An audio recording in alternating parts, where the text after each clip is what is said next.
Pessoal, tô com a live bombando aí com o Agra, show de bola, uma mega história aí sobre basquete, uma vivência enorme. Acabou aí esse tempo do Instagram, que esse tempo tá fogo, a gente tem que mudar logo isso, que negócio de 1 hora é pouco, é muita gente, muita história, é pouco tempo, 1 hora Instagram, qual é? Vamos que vamos. Vamos ver se ele entra aí pra gente continuar nossa entrevista, nosso bate-papo, tá super legal, contando um pouco da história aí, iniciando agora a parte da vida dele aí no basquete, na questão do entretenimento, junto com a ESPN, como iniciou essa história. Vamos ver aí através do depoimento do nosso grande Agra. Medalha de bronze aí mundial, jogar atleta olímpico, enfim, campeão sul-americano, campeão mundial de clubes. História para dar e vender aí para muita gente.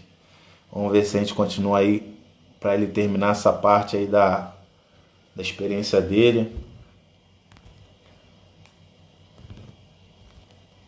Vamos aguardar. Hey bro, what's up? What's up? I'm here. Hey. Ah, ele aí, chegou. Chegou o grande Agra. What's up, Alexander?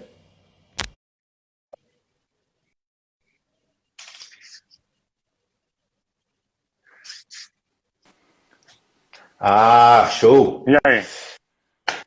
Vamos, Falei vamos, de... vamos finalizar essa história aí sem te atrapalhar, hein? Você vai me dizendo aí quando você tiver que terminar, a gente finaliza aí sem problema. É só pra Ah, tá. fechar aí bem. Falei demais, que nem uma matraca, acabou o tempo, né? É muita história. Tu ainda cortou a história, tu encurtou muito a história. É porque eu sabia que estava acabando. Mas é assim, então, eu trabalhei muito com essa agência e fazia essas interpretações para esses grandes jogadores e técnicos. Bill Walton, esqueci do Bill Walton.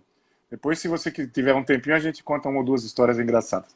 E aí, esse produtor me viu, e meu companheiro José Roberto Lux, na época, ele era técnico daquele time no Rio de Janeiro, do Telemar, que o Oscar montou, não sei se você lembra desse.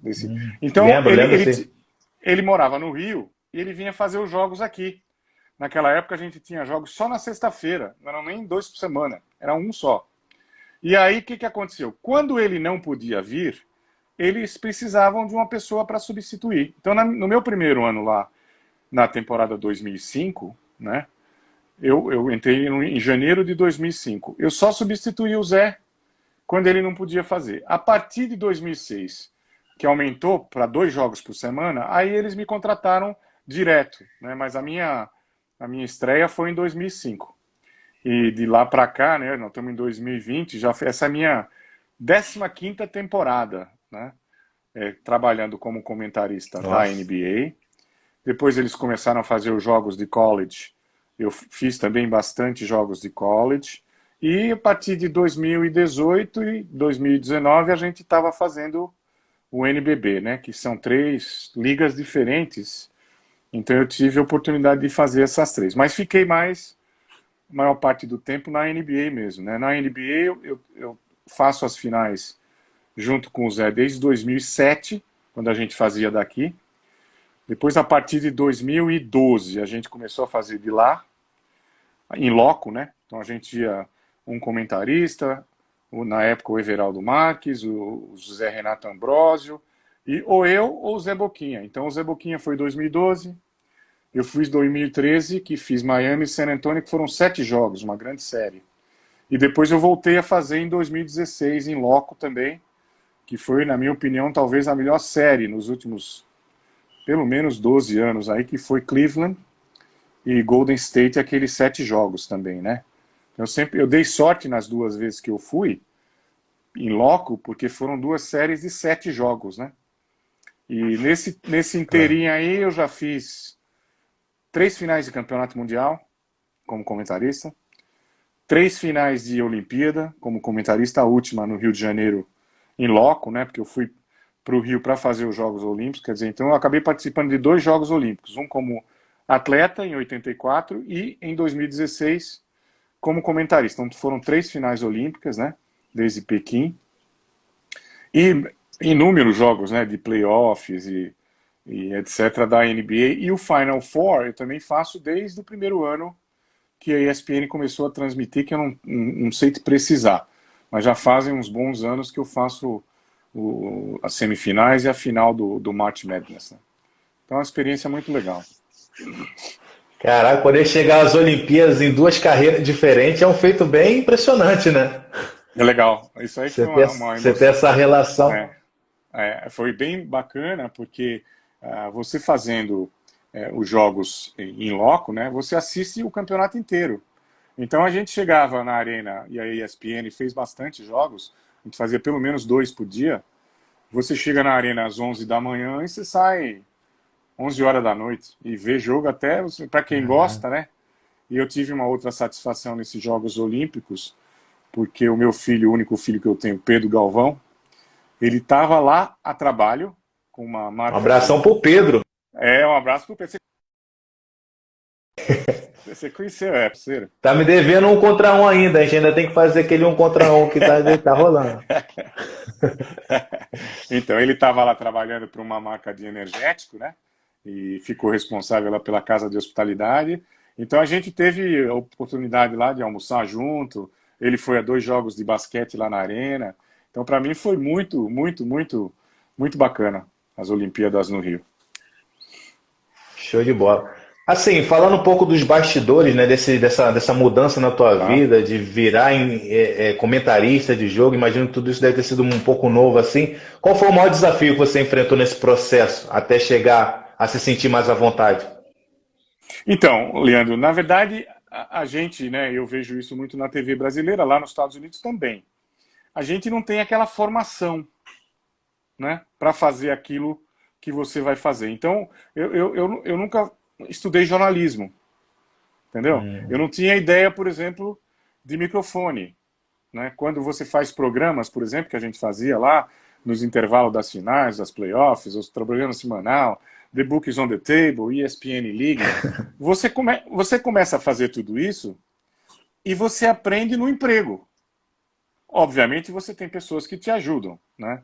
Dão um toque aqui, um toque ali, os narradores que eu trabalhei, os mais experientes, né? O João Palomino, que foi um grande mentor para mim lá. Eu não gosto de citar ninguém, porque muita gente me ajudou lá, né? Com essa coisa da câmera, do microfone, do olhar, aonde olhar, etc. Né? Você não estudou para isso e você tem que ir aprendendo. Fora isso, todo mundo tem a falsa impressão de que, não, porque você jogou, você vai poder fazer, não tem problema. Não é assim. Você pode conhecer o jogo, mas você tem que estudar, você tem que ter informação, você tem que ter estatística, você tem que ter o feeling de quando você pode entrar para não atrapalhar o narrador, e você faz isso, não tem jeito, você vai aprendendo, né? Então, nos primeiros anos, quer dizer, até hoje, eu ainda tenho uma certa, não insegurança, porque eu já sou uma pessoa experiente nesse ramo, mas o nível de foco, de concentração que você tem que ter, você tem que ter em toda a transmissão. Então, no dia do jogo, no dia anterior, para isso eu estou falando para você de temporada regular. Então, eu sei que desde de ontem eu já comecei a mexer nos números, nas estatísticas, na informação, quem está machucado, quem não está, como é que esse time joga em casa, como é que joga fora, qual é o aproveitamento, quem está começando de titular, quem está jogando mais minutos, menos minutos, qual é a característica principal dos técnicos, que a maioria, quando não é um técnico novo, a gente já sabe as principais características e a filosofia. Então, por exemplo, se eu vou fazer um jogo do San Antonio Spurs, tá? Eu sei como é que o Greg Popovich gosta que os times dele jogam, como marca, como ataca, como defende, quem ele usa, quem ele não usa. Tá, muda, né, de ano para ano, mas você vê rapidamente quais são as tendências. Mas, por exemplo, há 2 temporadas atrás o Denver começou a aparecer diferente, né, e jogar contra os grandes bem. Agora, por exemplo, o ano passado ficou no 2º lugar na Conferência Oeste, esse ano estava brigando lá também, lá em cima. Aí você começa a tentar estudar um pouco mais o Michael Malone. Então é um novo técnico que você não tem o hábito de ver muito, você vai estudar o que é que esse cara faz, da forma como ele reage, como ele trata jogador, como ele trata assistente, como é que faz na parte ofensiva, como faz na parte defensiva, tá? Então isso tudo aí é muito importante na carreira do comentarista. Então, para as pessoas que acham que, não, jogou, não tem problema, ele vai lá e se vira. Cara, não é assim não. Você tem que tomar cuidado, você tem que tomar cuidado com a linguagem, com o português, como você se expressa, né? Então, na verdade, Leandro, isso aí nunca deixa de ser um aprendizado. Eu continuo aprendendo todo dia, cara, todo dia. E é óbvio quando chega, por exemplo, época de playoffs, época de finais, né? Aí a concentração te exige um pouco mais, né? Você tem que estar mais concentrado de que a tecnologia mudou muito. Então, por exemplo, quando você tem uma transmissão de finais, por exemplo, no último ano, Rômulo Mendonça estava lá com um repórter, né? Com o Paulo Antunes, né, que era o apoio dele lá, e a gente fazia os jogos aqui em dois, ou eu e o Zé, o Guilherme Giovannone com o Ricardo Bugarelli, a gente revezava nós quatro. Cada transmissão tinha dois comentaristas, com o narrador lá nos Estados Unidos. Então, você pelo satélite, naturalmente, você tem um delay. Entendeu? Claro. Então ele fala lá, tem um delayzinho, você fala aqui, tem um delayzinho. Então você tem que ter muita concentração, porque você não pode, como nas transmissões normais, tá você só e um narrador, que você vê uma jogada, assim que ele dá um espaçozinho para você, você já fala sobre aquela jogada. Você não pode fazer isso. Nas transmissões das finais, você tem que esperar o narrador chamar o seu nome. Quando ele chama o seu nome, aí você Hum, entra. Você entendeu? Então tem essas coisas assim entendi. que você, quer queira, quer não, além de toda a informação, todas as estatísticas, etc., você tem que se concentrar na própria transmissão, né? Agora, obviamente, se você me perguntar, Agra, quer dizer que você ter jogado nesse nível aí que você jogou essa vida inteira aí, aqui fora, 18 anos de basquete profissional não te ajuda? Não, ajuda. Você começa a perceber a parte tática, a parte defensiva, a parte ofensiva. Agora, isso não quer dizer, Leandro, que você não precise se atualizar, entendeu? Claro. Então, por exemplo, Estudar, né? estudar toda a clínica de basquete que tem aqui em São Paulo, que é próximo, que eu posso ir, né? Os caras da NBA School falam que eu sou pidão. Eu levanto o dedo e falo, eu posso ir. Eu peço e vou. Então, por exemplo, eu falei do Denver, 2 anos atrás, um dos principais assistentes do Michael Malone em Denver, né, um espanhol, o Jordi, eu não lembro o sobrenome dele, mas é que é um dos principais assistentes, ele está sempre nos jogos lá. Ele veio dar uma clínica aqui para técnicos, com um assistente técnico do Sacramento Kings, que agora está no Minnesota Timberwolves. Eu quero saber como é que os caras treinam, o que é que os caras fazem. Então, por exemplo, num dos dias da clínica lá, ele mostrou pra gente qual que eram as jogadas que o Denver Nuggets fazia quando faltavam entre 5 e 0 segundos para acabar o jogo. Ele deu uma parte da clínica só sobre isso. E a gente vê isso aí nos jogos, entendeu? Então é sempre importante Claro. você estar se atualizando. Eu fui há 4 semanas atrás lá em Poços de Caldas, numa clínica de técnicos, de um grupo de técnicos de Minas Gerais, para assistir o Zé Neto, para assistir o Marcelo Calpabo, uruguaio, o Diego Falcão, para aprender. Tem que estar sempre aprendendo, sempre aprendendo. Então, essa coisa da vivência do jogador, isso não te garante que você possa vir a ser um bom profissional nas transmissões, né? Entendeu? Entendi. Você falou aí dessa responsabilidade, né? Por isso você tem que se atualizar sempre, tem que estar sempre estudando, até porque essa pressão deve ser muito grande. Você está falando para milhões de espectadores ali, pessoas que muitas vezes são entendedoras do basquete, né? Se aprofundam nessas Sim, estatísticas, nessas sim. informações. E eu queria perguntar sobre exatamente isso. Assim, qual foi a transmissão que você fez que te deu mais nervosismo, que você ficou mais tenso, que gerou muita pressão assim na sua carreira? Olha, as finais são sempre muito importantes, né? Porque a audiência é muito alta. Então, se eu não me engano, em 2013, é que a gente vem batendo recordes de audiência a cada ano nas finais da NBA.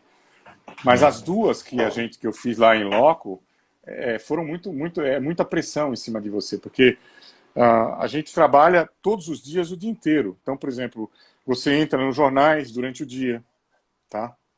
Durante a noite. Então, por exemplo, você entra no jornal. Antigamente a gente tinha Sport Center ao meio-dia, às 4, às 8, às 11, e você entra ao vivo. Então, realmente é um trabalho fisicamente cansativo, não só mentalmente, né? Então, para a pessoa ter uma ideia, o dia mais relaxante para a gente lá eram os dias de jogos. Eram os dias que você gravava no dia anterior as entradas, e aí você podia ir para a arena, né, mais descansado. Dava tempo de você tomar um café, voltar para a cama, estudar um pouco, comer um almocinho rápido antes de ir. Então você tinha mais horas para descansar. Nos outros dias, ou você estava num avião cruzando o país, porque a gente, por exemplo, em Miami, a gente saía de Miami e ia lá para San Antonio, né? E o contrário é o verdadeiro. Em Oakland, a gente saía de São Francisco e ia lá para Cleveland. Então, quando você não estava nos treinos, né? Porque a gente ia no bate-bola no dia anterior, no bate-bola no dia da manhã do jogo, no bate-bola pós-jogo, né? Então, você sempre tinha trabalho para fazer bastante. Então, você passa, em média, aí 22, 23 dias, né? Que foi, no meu caso, foram 24 dias em cada série que eu fiquei nos Estados Unidos, nas duas vezes, 2013 e 2016. Cara, é muito trabalho. É muito trabalho, é muita pressão. E é assim, né? A gente sabe que é muito importante esse momento para a TV, né? Então, graças Certo. a Deus, às vezes que eu fui com grandes produtores que sempre me ajudaram, que, como na primeira, por exemplo, eu era experiente, então o Tuca Menezes, o Márcio Martinez, sempre davam dicas, sabe? A gente tinha sempre uma equipe de apoio muito grande lá, muito legal. Então, mas é pressão. Eu acho que essa parte aí é mais pressão. O resto a gente faz tudo aqui de cabine, né? Então a gente faz no tubo, que a gente fala, né? Então você chega lá, o jogo é 11 horas, você chega às 9 na TV, mas aí você já teve tempo de estudar durante o dia, no dia anterior, você chega mais tranquilo, né? Agora, uma coisa que eu aprendi importante com essa coisa de informação, né? Eu li uma coluna na Folha de São Paulo, que o Tostão tinha antigamente, não sei se continua a ter, mas que ele, há uns 8 anos, 9 anos atrás, ele falou uma coisa que eu nunca mais esqueci. Que ele falava assim, ó, informação, informação não é conhecimento, mas não existe conhecimento sem informação. Isso significa, não adianta eu ter sido boleiro e não me informar. Só me informar também não adianta. Então é isso aí, eu acho que essa combinação ela é muito importante. Entendi. Você vê que afinal existe um prazer, né, nessa questão dos jogos ao vivo, de você poder estar lá nos Estados Unidos, ver os treinamentos, que dá um pouco de desfruta, né, um pouco do basquete, mas no entanto Sim. também gera uma pressão muito grande. Dá Muito para trabalho. tentar. É, É, muito que trabalho. bom. Então, por Vamos lá exemplo, continuar. nas duas, você tem uma pergunta? Fala. Não, não, pode concluir, pode concluir. Pode ser que isso seja a resposta da sua pergunta. Faz aí. Pode Faz a ser. pergunta. Fala. Então, esse era um momento de tensão. E as minhas próximas perguntas já era mais para finalizar essa sua vida na TV, né? E já entrar nas finais, que seriam algumas perguntas relacionadas com a seleção brasileira e tal. Então, se você quiser concluir esse último assunto aí, pode Tá. concluir, que eu já venho Não, com as outras perguntas. eu só ia falar uma coisa curiosa, e aí entra de novo, né? Como as oportunidades da vida, você acaba utilizando de alguma forma. Eu eduquei o meu filho ensinando inglês que eu aprendi nos Estados Unidos por causa do basquete. Estou trabalhando hoje na ESPN também por causa do inglês que eu aprendi lá. Obviamente, sempre tem o basquete junto. Então, essas duas coisas, a partir de um certo momento na minha vida, caminharam juntos, né? O inglês como profissão e o basquete, né, para me ajudar nessas coisas aí. Então, como eu tinha essa facilidade com o inglês, e durante os treinos e durante os bate-bolas, eu não ia fazer muita coisa, porque eu sou o comentarista na hora do jogo, o repórter e o Everaldo Marques, que fazia, o Rômulo Mendonça, faziam entrevistas, né? Na verdade, com o Rômulo, eu nunca fui. Eu fui sempre com o Everaldo. O Rômulo foi nas últimas 2 temporadas, quando a gente não foi. Então, eu sempre fiz com o Everaldo. Então, o Everaldo ficava na quadra e ele também entrevistava as pessoas. O que os caras me davam de incumbência? Enquanto os caras estavam terminando o bate-bola ali, né? Normalmente tinha 2 pessoas na coletiva de imprensa. Então, ia sempre um jogador e um técnico. Então os caras me davam essa incumbência de ir nas coletivas, ouvir tudo que eles tinham que fazer, tomar nota, né, levantar o braço, fazer perguntas se fosse o caso, né, e depois reportar para eles, né, ou às vezes até gravava com o celular no 2016 e levava para eles lá. Então, por exemplo, ia lá o Steve Kerr e o Stephen Curry na coletiva. Eu podia levantar o braço e fazer perguntas. Ia o LeBron James, ia o head coach lá do Cleveland, eu poderia fazer pergunta. E assim por diante. Greg Popovich, que na verdade as 3 vezes que eu fiz perguntas para ele, ele foi muito educado e elegante comigo. Normalmente ele era muito curto, né? E às vezes pegava mais firme, né, nas perguntas. E sempre foi muito bacana comigo lá, muito educado. E eu tive uma passagem interessante com o Steve Kerr. Eu não sei se você sabe, o Steve Kerr, ele foi um grande jogador do Chicago Bulls, mas antes disso, ele foi um jogador da Universidade do Arizona, que era um All-American. No Campeonato do Mundo de 1986, na Espanha, ele era titular do time americano. E na semifinal contra o Brasil, ele rompeu todos os ligamentos do joelho, antes de ir para a NBA. Tá?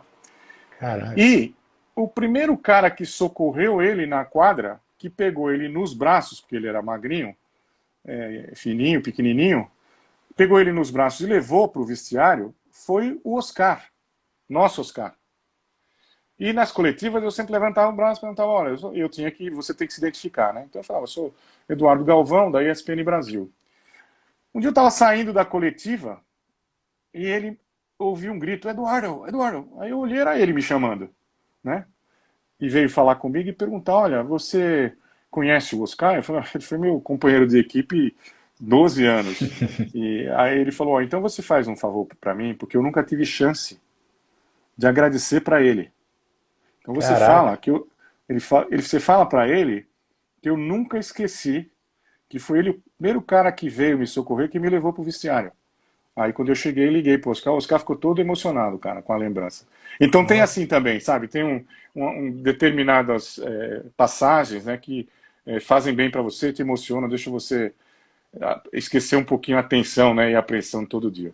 Mas eu sou muito agradecido à minha vida, a tudo que eu fiz e aos lugares que eu passei que sempre me deram muito espaço, me trataram muito bem. Na ESPN hoje é da mesma forma, uma empresa muito bacana e que eu tenho muito prazer de fazer o que eu faço. Vou sempre para lá com muito prazer. Não tem um dia que eu falo, pô, hoje tem jogo que começa a 1, acaba às 4 e eu tenho que dar aula às 8. Nunca passou isso pela minha cabeça. Às vezes eu falo, pô, eu vou ter que dormir de tarde, alguma hora eu vou ter que dormir. Mas sou muito agradecido por tudo que aconteceu na minha vida. Tudo. Que bom.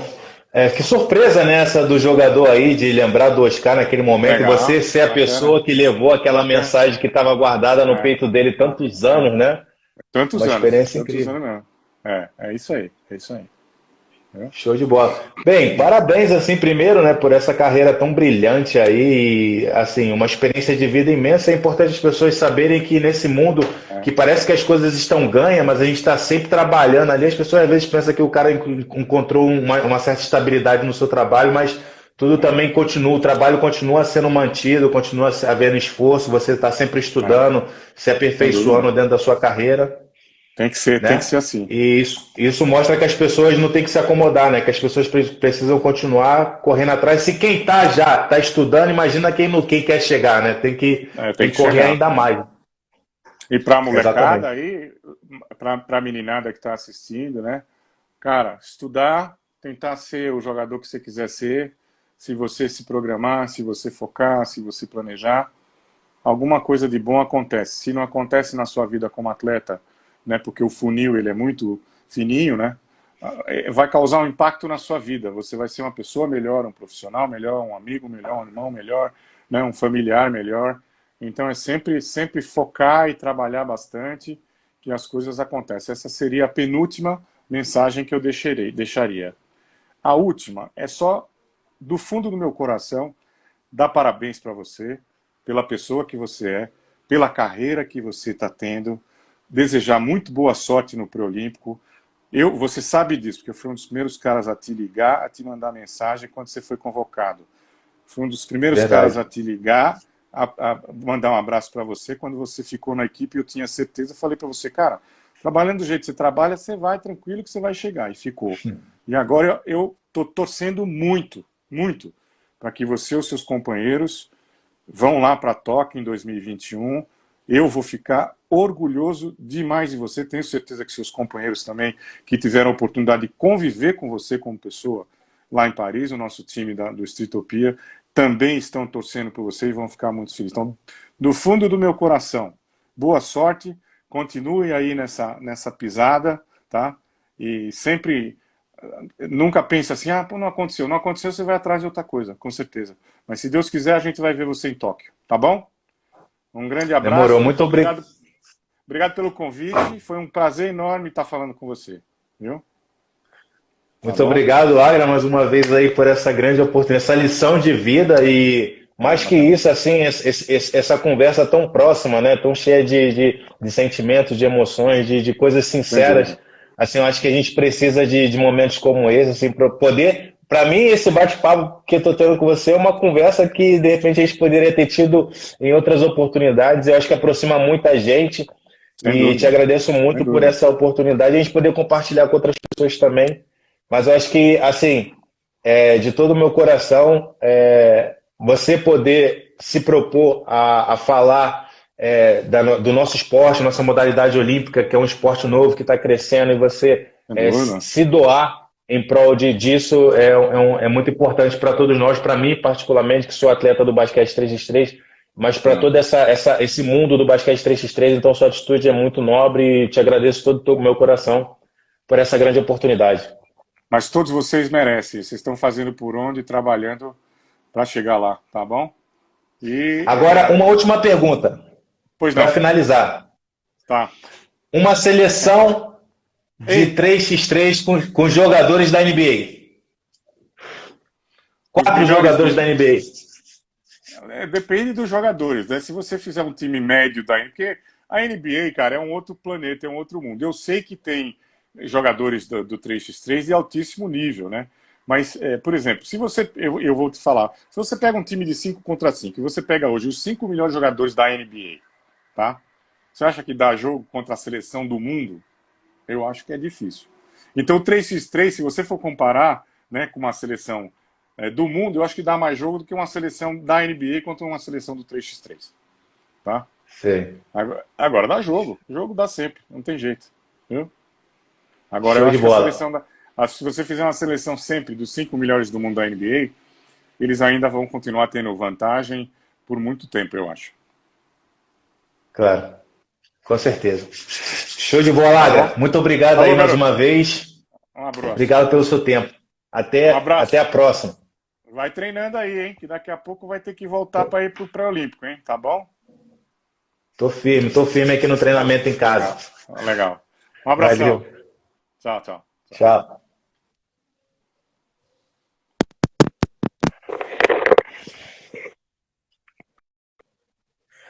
Pois é, rapaziada, entrevistas. Entrevista não, bate-papo.